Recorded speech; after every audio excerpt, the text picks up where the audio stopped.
You're in the room, you're part of the conversation, you might even be laughing, but somewhere underneath all of it, you feel like you're watching from behind glass, like everyone else got a manual on how to belong, and yours never arrived.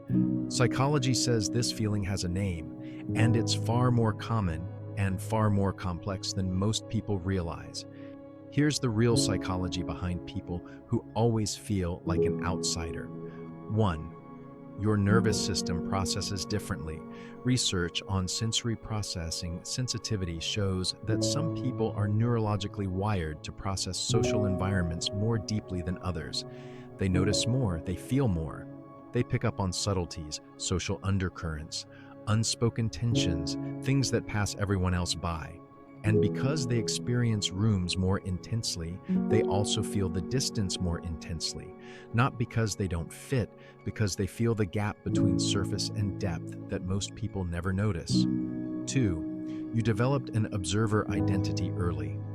Developmental psychologists have found that children who feel different for any reason tend to shift into the observer role as a coping strategy.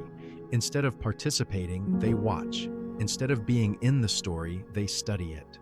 Over time, this becomes identity. You became someone who sees everything and belongs nowhere. Not because the world rejected you, because watching felt safer than risking being seen. 3. You're grieving a belonging you've never actually had.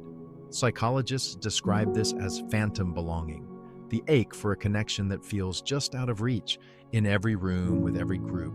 It's not that you've lost something, it's that you've always sensed it exists, that feeling of truly being known and never quite found it. That ache isn't weakness, it's proof that your capacity for real connection is enormous. You just haven't found the room it fits inside. 4. You hold yourself to a different standard. Research on social comparison shows that people who feel like outsiders often measure belonging by an impossibly precise standard. Full understanding, total acceptance, complete safety. Most people settle for close enough. You can't. Not because you're difficult, because your sensitivity to inauthenticity is too high. You know immediately when connection is surface level, and surface level has never been enough. 5. Your identity doesn't fit inside a single group. Psychology describes this as identity complexity, when a person's values, experiences, and ways of thinking don't map neatly onto any existing social category. You're too much for some rooms and not enough for others. You exist between groups, not inside them. This isn't rejection, it's range.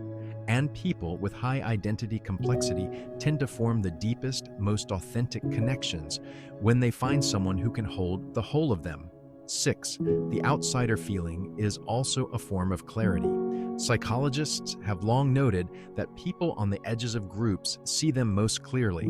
They're not absorbed by the norms, the performance, the in-group thinking. They observe, they question, they see the gap between what groups claim to be and what they actually are. That clarity isn't a wound. It's a form of intelligence most people never develop because they were too busy belonging. So if you've always felt like you're watching from the outside, psychology doesn't call that broken. It calls that depth, sensitivity, a self that refuses to disappear into the crowd just to feel less alone. You were never missing the belonging gene. You were always looking for a room worthy of what you carry. Subscribe, because this channel was built for the ones who never quite fit anywhere else.